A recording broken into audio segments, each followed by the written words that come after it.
ಆತ್ಮೀಯ ಬಂಧುಗಳೇ, ಮಹಾಭಾರತ ಉದ್ಯೋಗ ಪರ್ವ ವಿದುರ ನೀತಿ ಇದರಿಂದ 3ನೇ ಅಧ್ಯಾಯವನ್ನು ತಿಳ್ಕೊಳ್ತಾ ಇದ್ವಿ.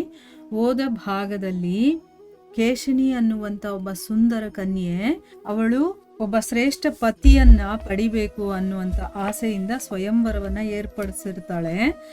ಆ ಸ್ವಯಂವರಕ್ಕೆ ದೈತ್ಯರಾಜ ವಿರೋಚನ ಬಂದಿರ್ತಾನೆ, ಮತ್ತೆ ಸುಧನ್ವ ಅನ್ನುವಂಥ ಬ್ರಾಹ್ಮಣ ಕೂಡ ಬರ್ತಾನೆ ಅನ್ನೋದ್ರ ಬಗ್ಗೆ ತಿಳ್ಕೊಂಡ್ವಿ. ಮತ್ತೆ ಕೇಶಿನಿ ವಿರೋಚನನನ್ನ ಕೇಳ್ತಾಳೆ, ಬ್ರಾಹ್ಮಣರು ಶ್ರೇಷ್ಠರ ದೈತ್ಯರು ಶ್ರೇಷ್ಠರ ಅಂತಂದ್ಬಿಟ್ಟು. ಅದಕ್ಕೆ ವಿರೋಚನ ದೈತ್ಯರೇ ಶ್ರೇಷ್ಠರು ಅಂತಂದಾಗ, ಇಲ್ಲ ನಾಳೆ ಬೆಳಗ್ಗೆ ಸುಧನ್ವ ಬರ್ತಾನೆ, ಆಮೇಲೆ ಏನು ಅಂತ ವಿಚಾರ ಮಾಡೋಣ ಅಂತ ಹೇಳ್ತಾಳೆ. ಸುಧನ್ವ ಬಂದಾಗ ಕೇಶಿನಿ ಅವನಿಗೆ ಕೂತ್ಕೊಳ್ಳೋದಕ್ಕೆ ಹೇಳಿದಾಗ ಸುಧನ್ವ ಏನು ಹೇಳ್ತಾನೆ ವಿರೋಚನನಿಗೆ, ನಾನು ನಿನ್ನ ಸರಿಸಮಾನವಾಗಿ ಕೂತ್ಕೊಳ್ಳಲ್ಲ, ಅದು ಸರಿಯಾಗೋದಿಲ್ಲ, ಯಾಕೆಂದ್ರೆ ನಾವಿಬ್ರು ಒಂದೇ ಸಮ ಆಗ್ಬಿಡ್ತೀವಿ. ಯಾಕಂದ್ರೆ ಇವನು ಬ್ರಾಹ್ಮಣ ಅಲ್ವಾ, ಒಂದು ಶ್ರೇಷ್ಠ ಕುಲದಲ್ಲಿ ಇರುವಂಥವನು, ಇವನು ದೈತ್ಯನಾಗಿರೋದ್ರಿಂದ ಅವನು ಸರಿಸಮಾನ ಕೂತ್ಕೊಳ್ಳಲ್ಲ ಅಂತ ಅವನು ಹೇಳಿದಾಗ ವಿರೋಚನ ಹೇಳ್ತಾನೆ, ನಿನಗೆ ಚಾಪೆ ಮತ್ತೆ ಕುಶದ ಆಸನನೇ ಸರಿ, ನೀನು ನನ್ನ ಪಕ್ಕ ಕೂತ್ಕೊಳ್ಳೋದಕ್ಕೆ ನಿನ್ಗೆ ಯೋಗ್ಯತೆನೇ ಇಲ್ಲ ಅಂತ ಅಂದ್ಬಿಟ್ಟು ಹೇಳ್ತಾನೆ. ಈಗ ಮುಂದುವರೆದೇನಾಗುತ್ತೆ ಅಂತ ತಿಳ್ಕೊಳ್ಳೋಣ. ಸುಧನ್ವ ಹೇಳ್ತಾನೆ ಅದಕ್ಕೆ, ತಂದೆ ಮತ್ತೆ ಮಗ ಇಬ್ರು ಕೂಡ ಒಂದೇ ಆಸನದ ಮೇಲೆ ಕೂತ್ಕೋಬಹುದು, ಇಬ್ಬರು ಕ್ಷತ್ರಿಯರು ಮತ್ತೆ ಇಬ್ಬರು ಬ್ರಾಹ್ಮಣರು, ಇಬ್ಬರು ವೃದ್ಧರು, ಇಬ್ಬರು ವೈಶ್ಯರು, ಇಬ್ಬರು ಶೂದ್ರರು, ಈ ರೀತಿ ಇಬ್ರು ಒಟ್ಟಿಗೆ ಕೂತ್ಕೋಬಹುದು, ಆವಾಗ ಏನೂ ಪ್ರಾಬ್ಲಮ್ ಇಲ್ಲ.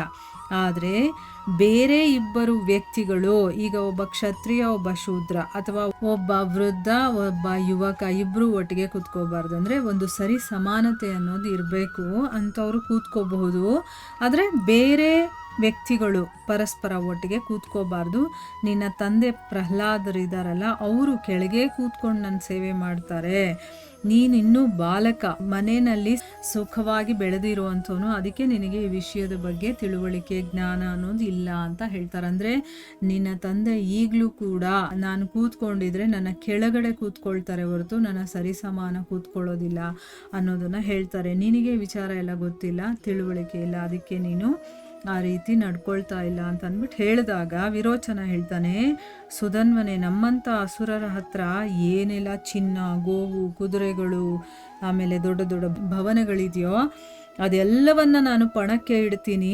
ನಾನು ಮತ್ತು ನೀನು ಇಬ್ಬರು ಹೋಗಿ ಯಾರಿಗೆ ಈ ವಿಷಯದಲ್ಲಿ ತಿಳುವಳಿಕೆ ಇದೆಯೋ ಅವರಲ್ಲಿ ಹೋಗಿ ಕೇಳೋಣ, ನಮ್ಮಿಬ್ಬರಲ್ಲಿ ಯಾರು ಶ್ರೇಷ್ಠರು ಅಂತಂದ್ಬಿಟ್ಟು ಅವನು ಹೇಳ್ತಾನೆ. ಅದಕ್ಕೆ ಸುಧನ್ವ ಹೇಳ್ತಾನೆ, ವಿರೋಚನನೇ, ಸುವರ್ಣ, ಹಸು ಮತ್ತು ಕುದುರೆಗಳು ನಿನ್ನ ಹತ್ರನೇ ಇರಲಿ, ನಾವಿಬ್ಬರು ಪ್ರಾಣವನ್ನು ಪಣಕ್ಕಿಟ್ಟು ಯಾರು ತಿಳುವಳಿಕೆಕಾರರಿದ್ದಾರೋ ಅವರನ್ನು ಹೋಗಿ ಕೇಳೋಣ. ಅಂದರೆ ಈ ವಸ್ತುಗಳನ್ನೆಲ್ಲ ಏನು ಪಣ ಇಡೋದು ಬೇಡ, ನಮ್ಮ ಪ್ರಾಣವನ್ನೇ ಪಣಕ್ಕಿಡೋಣ ಅಂತ ಹೇಳ್ತಾನೆ.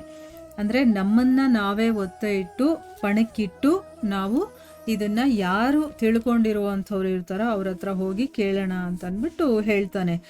ವಿರೋಚನ ಹೇಳ್ತಾನೆ ಅದಕ್ಕೆ, ಒಳ್ಳೆಯದು, ಪ್ರಾಣವನ್ನೇ ಪಣಕ್ಕಿಟ್ಟ ಮೇಲೆ ನಾವಿಬ್ರು ಎಲ್ಲಿಗೆ ಹೋಗೋಣ ಅಂತ ಹೇಳ್ತಾನೆ. ನಾನು ದೇವತೆಗಳ ಹತ್ರ ಹೋಗೋದಕ್ಕೆ ಸಾಧ್ಯ ಇಲ್ಲ, ಮತ್ತೆ ನಾನು ಯಾವತ್ತೂ ಮನುಷ್ಯರಿಂದ ನಿರ್ಣಯವನ್ನು ನಾನು ಮಂಡಿಸೋದಿಲ್ಲ. ಅಂದರೆ ಅರ್ಥ ಏನು, ದೇವತೆಗಳಿಗೂ ರಾಕ್ಷಸರಿಗೂ ಆಗಬರಲ್ಲ ಅಲ್ವಾ, ಅದಕ್ಕೋಸ್ಕರ ದೇವತೆಗಳ ಹತ್ರ ನಾನು ಹೋಗಲ್ಲ. ಮತ್ತು ದೈತ್ಯರಿಗೆ ಮನುಷ್ಯರು ಅಂತಂದರೆ ಅವರು ಸಾಮಾನ್ಯ ಜೀವಿಗಳು, ಅಂದರೆ ಅವರು ಯಾವ ಲೆಕ್ಕಕ್ಕೂ ಇಲ್ಲ ಅನ್ನೋ ರೀತಿ ಅವರು ನೋಡ್ತಾರೆ. ಅದಕ್ಕೆ ನಾನು ಮನುಷ್ಯರ ನಿರ್ಣಯ ಏನಿದೆಯೋ ಅದನ್ನು ನಾನು ಯಾವತ್ತೂ ಒಪ್ಕೊಳ್ಳೋದಿಲ್ಲ ಅಂತಂದ್ಬಿಟ್ಟು ಹೇಳ್ತಾನೆ. ಅದಕ್ಕೆ ಸುಧನ್ವ ಹೇಳ್ತಾನೆ, ಪ್ರಾಣವನ್ನು ಪಣಕ್ಕಿಟ್ಟ ಮೇಲೆ ನಾವಿಬ್ಬರು ನಿಮ್ಮ ತಂದೆ ಹತ್ರನೇ ಹೋಗೋಣ, ಯಾಕೆಂದರೆ ನನಗೆ ತುಂಬ ವಿಶ್ವಾಸವಿದೆ ಅವರಲ್ಲಿ. ಮತ್ತು ಪ್ರಹ್ಲಾದ ತನ್ನ ಮಗನಿಗೋಸ್ಕರ ಕೂಡ ಸುಳ್ಳನ್ನು ಹೇಳೋದಿಲ್ಲ, ಅಂಥ ಒಬ್ಬ ಒಳ್ಳೆ ವ್ಯಕ್ತಿ ಇನ್ಯಾರೂ ಸಿಗೋದಕ್ಕೆ ಸಾಧ್ಯ ಇಲ್ಲ, ಅದಕ್ಕೆ ಪ್ರಹ್ಲಾದರ ಹತ್ರನೇ ಹೋಗೋಣ ಅಂತಂದ್ಬಿಟ್ಟು ಅವನು ಹೇಳ್ತಾನೆ. ವಿದುರರು ಹೇಳ್ತಾರೆ, ಈ ರೀತಿ ಪಣವನ್ನ ಕಟ್ಟಿ ಪರಸ್ಪರ ಕೋಪ ಮಾಡಿಕೊಂಡು ವಿರೋಚನ ಮತ್ತು ಸುಧನ್ವರಿಬ್ಬರು ಕೂಡ ಎಲ್ಲಿ ಪ್ರಹ್ಲಾದರಿದ್ರೋ ಅಲ್ಲಿಗೆ ಹೋಗ್ತಾರೆ.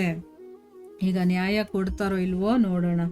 ಪ್ರಹ್ಲಾದ ಮನಸ್ಸಲ್ಲೇ ಹೇಳ್ಕೊಳ್ತಾನೆ, ಇಬ್ರು ಒಟ್ಟಿಗೆ ಯಾವತ್ತೂ ಬಂದಿಲ್ಲ, ಅವರಿಬ್ರು ಅಂದರೆ ಈಗ ಸುಧನ್ವ ಮತ್ತು ವಿರೋಚನ ಇವತ್ತು ಇಬ್ರು ಹಾವನ ಹಾಗೆ ಕೋಪ ಮಾಡ್ಕೊಂಡು, ಈಗ ಹಾವು ಕೋಪ ಮಾಡ್ಕೊಂಡಾಗ ಬುಸ್ಗುಟ್ಟುತ್ ನೋಡಿ, ಆ ರೀತಿ ನೋಡಿದ್ರೇ ಗೊತ್ತಾಗುತ್ತೆ ಇಬ್ರು ಕೂಡ ಕೋಪದಲ್ಲಿದ್ದಾರೆ ಅಂತಂದ್ಬಿಟ್ಟು. ಒಂದೇ ರಸ್ತೆಯಲ್ಲಿ ಬರ್ತಾ ಇರೋದು ಈಗ ಕಾಣಿಸ್ತಾ ಇದೆ ಅಂತಂದ್ಬಿಟ್ಟು ಈ ವಿರೋಚನನಿಗೆ ಅವರು ಹೇಳ್ತಾರೆ. ನೋಡಿದ್ಮೇಲೆ ವಿರೋಚನನೇ, ನಾನು ನಿನ್ನನ್ನು ಕೇಳ್ತೀನಿ, ಸುಧನ್ವನ ಜೊತೆ ನೀನೇನಾದರೂ ಮೈತ್ರಿ ಮಾಡ್ಕೊಂಡಿದ್ಯಾ, ಅಂದರೆ ನಿನ್ನ ಫ್ರೆಂಡ್ಶಿಪ್ ಆಗಿದೆಯಾ ಅವನ ಜೊತೆ?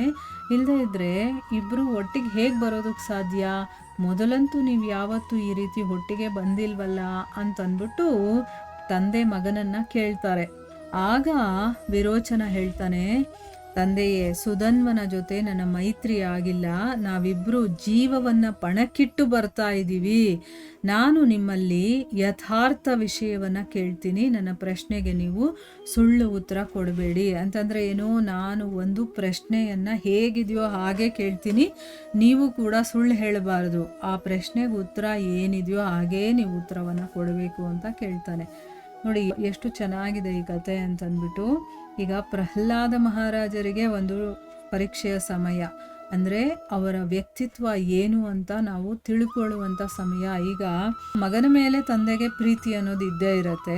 ಮಗನ ಕಡೆ ಮಾತಾಡ್ತಾರೋ ಅಥವಾ ಸತ್ಯ ಧರ್ಮದ ಕಡೆ ಮಾತಾಡ್ತಾರೋ ಅನ್ನೋದು ಈಗ ಗೊತ್ತಾಗುತ್ತೆ. ಅದಕ್ಕೆ ಮಗ ಹೇಳ್ತಾ ಇದ್ದಾನೆ ಇಲ್ಲಿ, ಯಾವುದು ಸತ್ಯವೋ ಆ ಉತ್ತರವನ್ನೇ ನೀವು ಕೊಡಬೇಕು ನನಗೆ ಕೇಳುವಂಥ ಪ್ರಶ್ನೆಗೆ ಅಂತಂದ್ಬಿಟ್ಟು. ಪ್ರಹ್ಲಾದ ಮಹಾರಾಜರಿಗೇನು ಅಂತಂದರೆ, ಇವರಿಬ್ಬರು ಯಾವತ್ತೂ ಒಟ್ಟಿಗೆ ಬರೋದೇ ಇಲ್ವಲ್ಲ, ಇವತ್ತು ಒಟ್ಟಿಗೆ ಬರ್ತಾ ಇದ್ದಾರೆ ಅಂತಂದರೆ ಎಲ್ಲೋ ಫ್ರೆಂಡ್ಶಿಪ್ ಮಾಡ್ಕೊಂಬಿಟ್ಟಿದ್ದಾರೆ ಇಬ್ಬರು ಅಂತ ಅವ್ರು ಅಂದ್ಕೊಳ್ತಾರೆ. ಆದರೆ ಇಲ್ಲಿ ಅವನು ಹೇಳ್ತಾನೆ, ಆ ರೀತಿ ಏನು ಫ್ರೆಂಡ್ಶಿಪ್ ಆಗಿಲ್ಲ, ನಾನು ಕೇಳೋ ಪ್ರಶ್ನೆಗೆ ನೀವು ಉತ್ತರ ಕೊಡಿ ಅಂತ. ಏನು ಪ್ರಶ್ನೆ ಕೇಳ್ತಾನೆ, ಪ್ರಹ್ಲಾದ ಮಹಾರಾಜರು ಏನು ಉತ್ತರ ಕೊಡ್ತಾರೆ ಅನ್ನೋದನ್ನು ನಾವು ಮುಂದಿನ ಭಾಗದಲ್ಲಿ ತಿಳ್ಕೊಳ್ಳೋಣ. ಹರೇ ಕೃಷ್ಣ.